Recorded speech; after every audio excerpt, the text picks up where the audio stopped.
Bismillahirrahmanirrahim. Alhamdulillahi rabbil alamin. Wa bihi nasta'in ala umurid dunya waddin.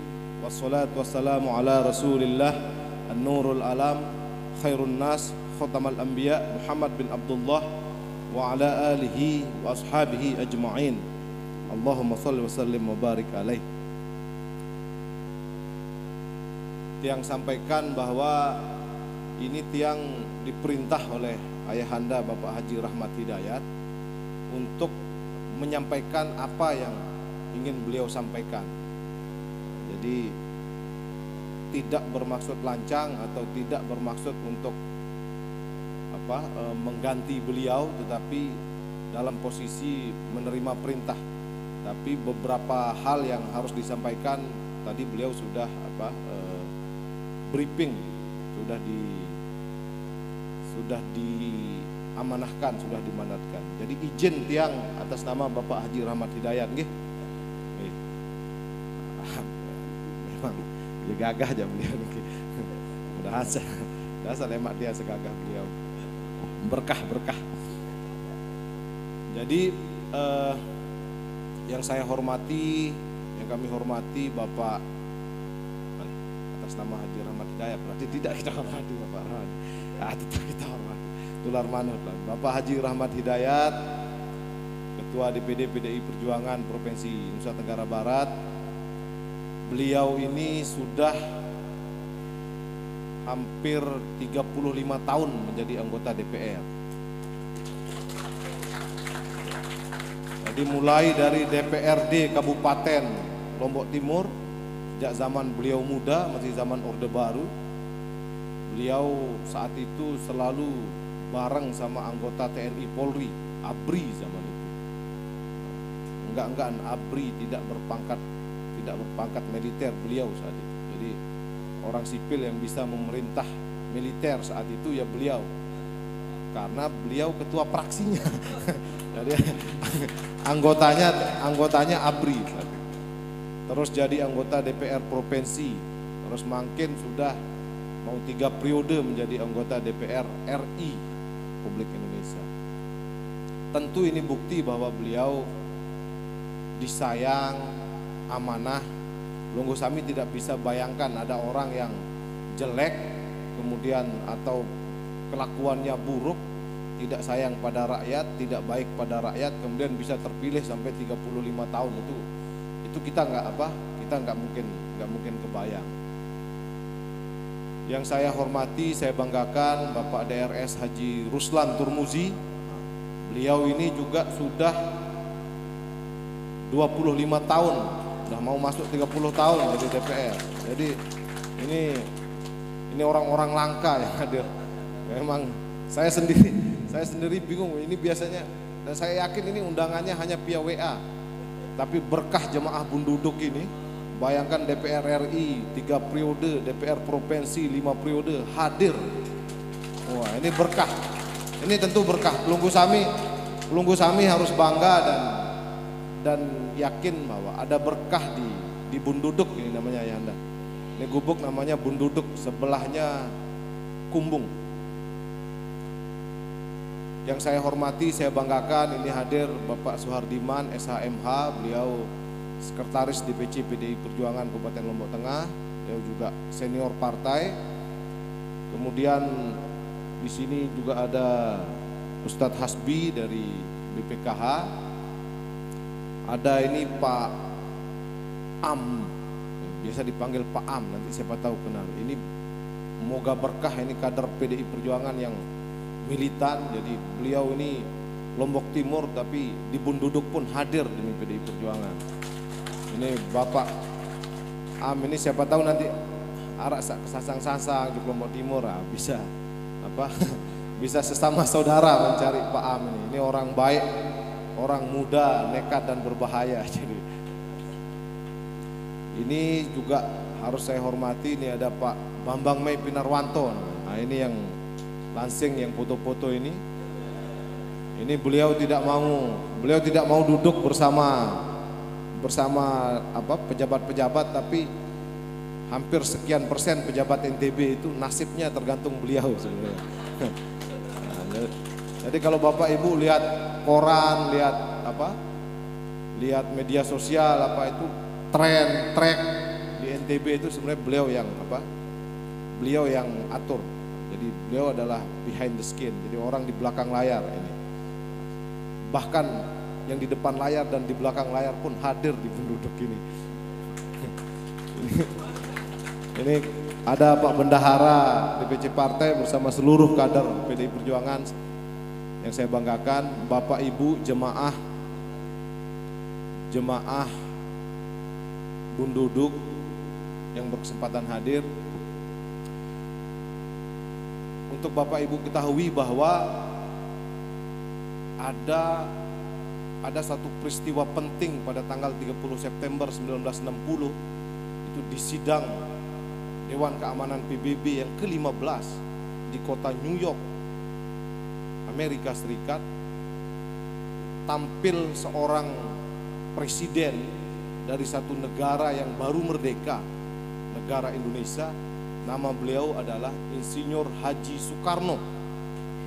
Beliau adalah presiden pertama Republik Indonesia. Hadir di sidang ke-15 Dewan Keamanan PBB. Dan kemudian di pembuka pidato Insinyur Haji Soekarno, presiden pertama Republik Indonesia, beliaulah manusia pertama di dunia, tokoh pertama di dunia yang mengutip ayat Al-Quran dalam pidatonya. Insinyur Haji Soekarno saat itu mengutip surat Al-Hujurat ayat 13. Tentu pelungguh sami wikan, ya ayyuhan nas inna khalaqnakum min dzakarin wa untha wa ja'alnakum su'uba wa qabaila lita'arafu inna akramakum indallahi atqakum innallaha ya'lamu ma innallaha alimun khabir. Hai manusia, sesungguhnya Allah menciptakanmu dari laki-laki dan perempuan dan menjadikanmu berbangsa-bangsa dan bersuku-suku agar kalian saling mengenal. Sesungguhnya keutamaan di sisi Allah hanya bagi orang yang lebih bertakwa di antara kamu. Sesungguhnya Allah Maha mengetahui lagi Maha teliti. Kutipan ini dalam pidato Soekarno ini kemudian gempar sedunia karena belum pernah ada yang melakukannya. Mengutip ayat Al-Quran, dan ayat surat yang dikutip ini sungguh surat yang penting karena satu menjelaskan tentang keberagaman, tentang kebinekaan, bahwa Allah yang mengatakan ini, bukan Soekarno. Jadi Soekarno seakan-akan mau bilang ketika kita bicara Bhinneka Tunggal Ika, ketika kita bicara keberagaman manusia berdasarkan suku dan bangsanya, itu bukan kata Soekarno, itu bukan kata seorang manusia, tapi itu firman Allah dalam surat Al-Hujurat ayat 13 tadi, bahwa Allah memang menciptakan kita bersuku-suku, berbangsa-bangsa, lita'arafu, agar saling mengenal. Ini surat ayat yang penting. Tapi selain soal keberagaman, ayat ini juga penting karena menjelaskan tentang kesetaraan, bahwa sesungguhnya selain beragam, manusia juga sama, setara di segala sisi. Tak peduli agamanya, tak peduli bangsanya, tak peduli warna kulitnya, sama, setara. Maka Rasulullah menyambut ini. Kalau pelungguh sami iling ingat, ketika Haji Wada Rasulullah berkhutbah, khutbah yang sangat masyhur karena disampaikan oleh Rasulullah ketika Haji Wada. La fadlun li arabiyyin ala ajamiyyin wala ajamiyyin ala arabiyyin wala ahmarin wala ahmarin ala aswadin wala aswadi ala ahmarin illa bittaqwa, kata Rasul dalam Haji Wada. Sesungguhnya tidak ada keutamaan orang Arab dibandingkan dengan orang non-Arab, dan tidak juga keutamaan orang non-Arab atas orang Arab. Tidak ada kelebihan keutamaan orang berkulit merah, berkulit putih atas orang berkulit hitam. Tidak ada keutamaan orang berkulit hitam atas berkulit merah maupun berkulit putih illa bittaqwa, kecuali ketakwaannya. Ini tentang keberagaman dan kesetaraan. Keberagaman dan kesetaraan ini adalah semangat yang penting kita pahami. Kenapa? Karena inilah cara satu-satunya jaminan membuka ruang bahwa kita semua punya potensi yang sama untuk berkompetisi di tengah hiruk pikuknya dunia. Kalau mau ditarik khutbah Rasulullah tadi itu bisa jadi la fadlun li arabiyyin ala bundudukin, bisa. Jadi tidak ada keutamaan orang Arab atas orang bunduduk. La fadlun li mataramiyin ala bundudukiyin, bisa. Tidak ada kelebihan keutamaan orang Mataram dibandingkan orang bunduduk. Jadi dalil ini menjelaskan tentang keberagaman tapi juga kesetaraan. Sama semua. Inilah yang kemudian dibawa oleh Soekarno, diyakini oleh Soekarno ketika juga beliau membangun Partai Nasional Indonesia. Partai Nasional Indonesia beliau bangun untuk mengembangkan dan mempraktikkan semangat ini. Inilah juga ini namanya ilmu sanad. Nanti Tuan Guru Supadi Ramli bisa menjelaskan. Ini namanya sanad. Ini sanadnya Soekarno, kemudian dilanjutkan oleh Ibu Hajah Megawati Soekarno Putri ketika mendirikan PDI Perjuangan. Ketika bersama-sama di PDI kemudian menjadi PDI Perjuangan. Semangat inilah, sanad ini musalsal ila Soekarno. Siapa? Beruntungnya kita hari ini.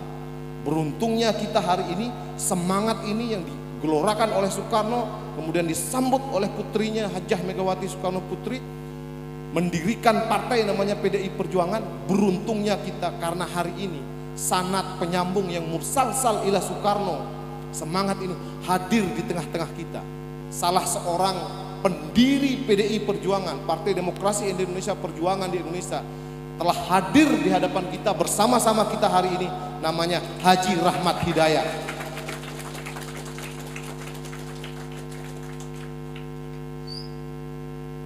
Lunggu Sami bisa bayangkan, saya yang diutus bicara saya sudah segini hebat, apalagi dia yang mengutus.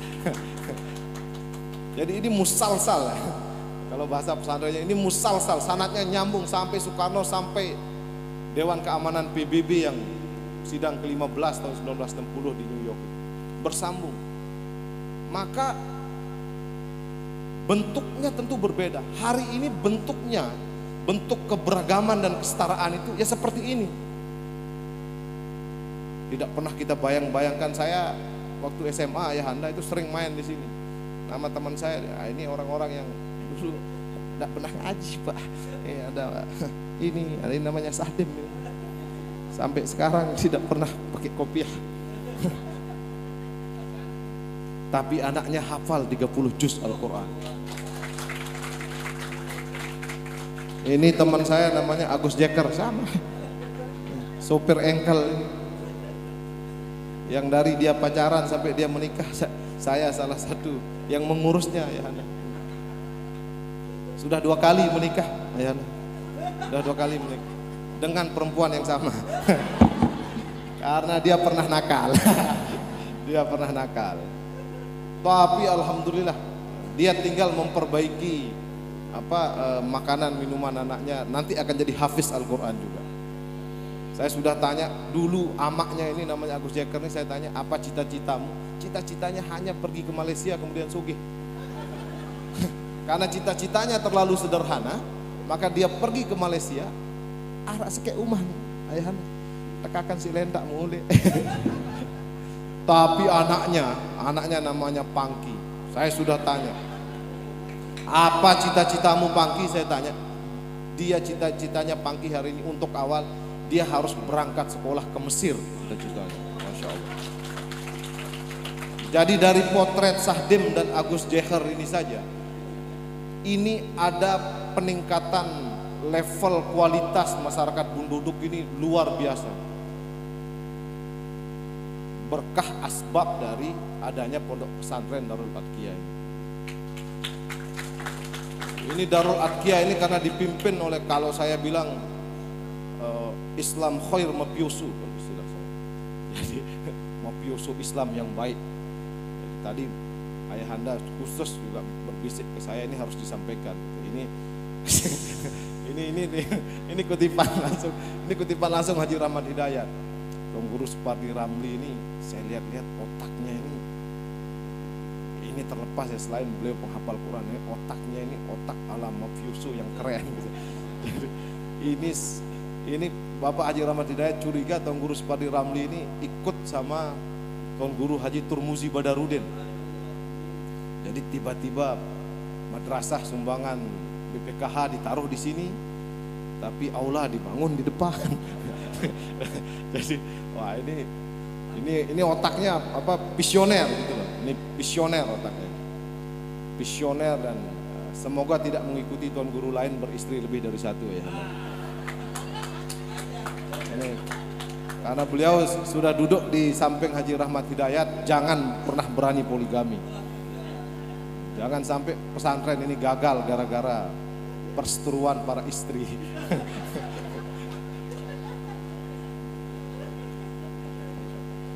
Jadi Bapak Ibu, BPKH namanya ini.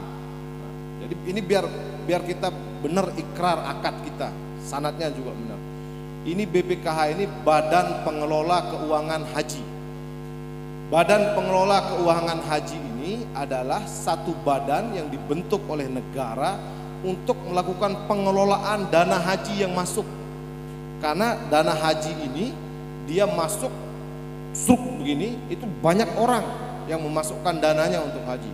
Termasuk istri saya, Ibu Milita Priyatna Utami ini memasukkan dana untuk Adenara Lengak sebut mari. Memasukkan tabungan untuk dana haji. Ini dikelola Bapak Ibu, ini dikelola.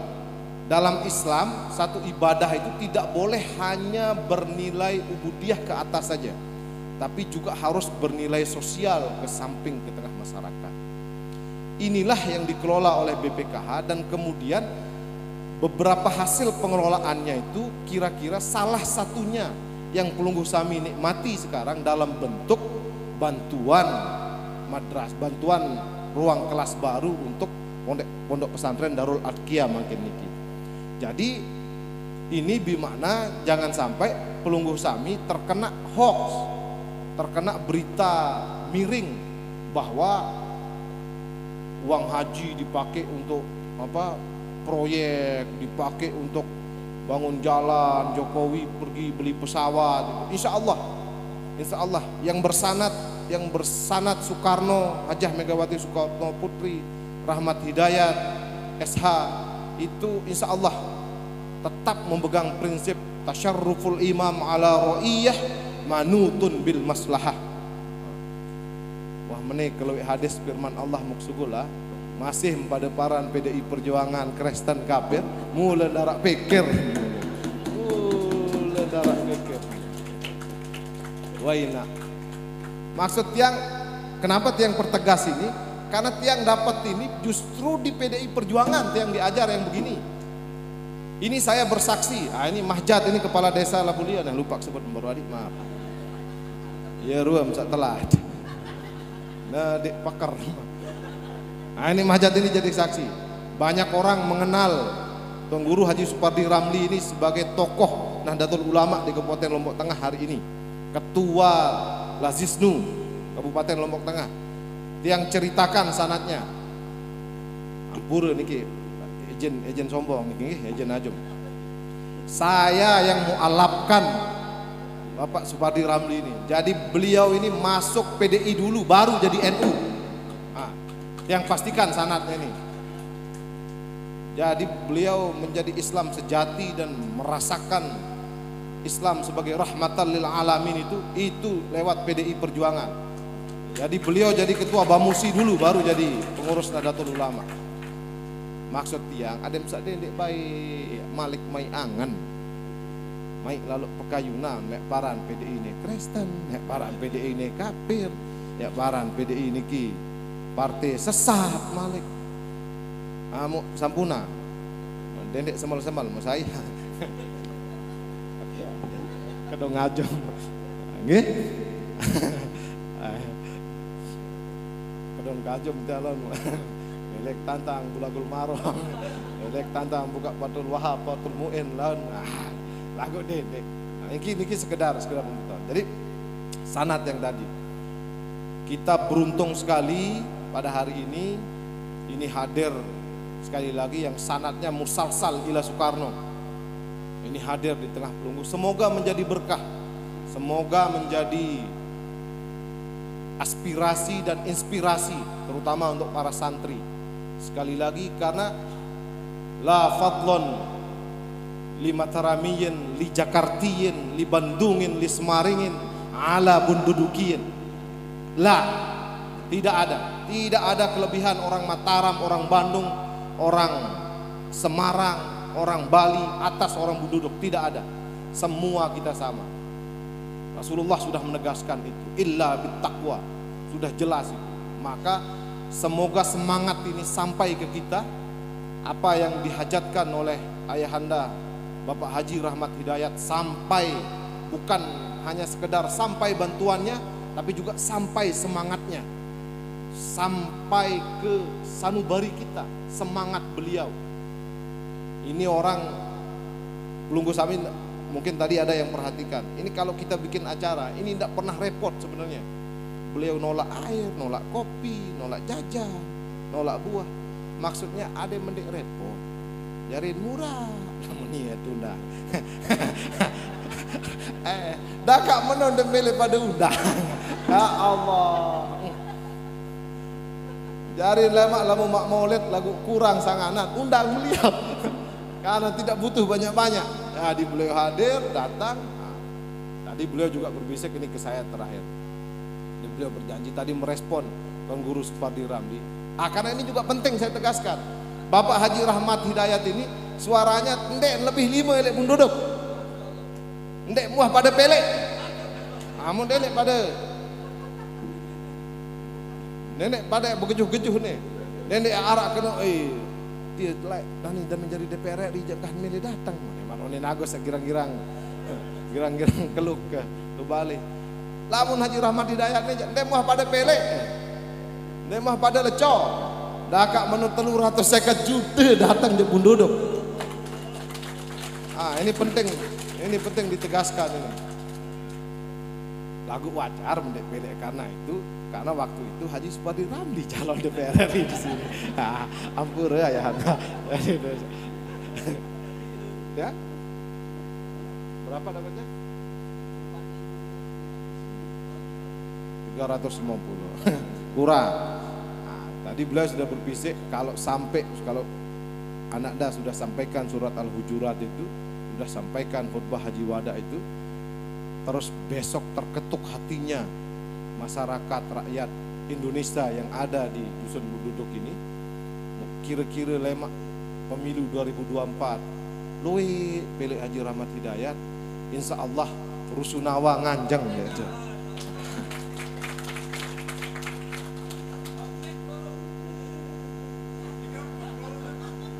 Dendek loek laluk kemil. Ya Allah. Fabi ayyi ala'i rabbikuma tukadziba. Fabi ayyi ala'i rabbikuma tukadziba. Fabi ayyi ala'i rabbikuma tukadziba. Terima. Dendek kuat laluk ngerumun. Kadang-kadang iya si tendek semal malik ira Bapak Rahmat memang. Damin datang juga gede resmi yang RKB, ndek napa bersyukur, iya nuntut malik. Ndek ini duduk. Astagfirullahalazim. Nggih. Sanadnya ada Bapak Tuan Guru Haji Supardi Ramli, ada Bapak Suwardiman, ada Bapak DRS Haji Ruslan Turmuzi. Niki adalah manusia-manusia, ada Suhaimi. Ndek bani lah mulai perintah sini. Jadi Bapak sampaikan saja, insya Allah sekali lagi semoga berkah, semoga tidak hanya diterima sumbangannya, tapi juga semangat gelora perjuangannya juga sampai ke hati sanubari kita. Semoga berkah. Mohon maaf kalau ada salah-salah kata, kalau ada yang salah itu dari Allah dan briefing Bapak Haji Rahmat Hidayat. Kalau ada yang salah itu memang dari tiang Salajah niki. Terima kasih. Mohon maaf kalau ada salah-salah kata. Wallahul muwaffiq ila aqwamit thoriq. Wassalamualaikum warahmatullahi wabarakatuh.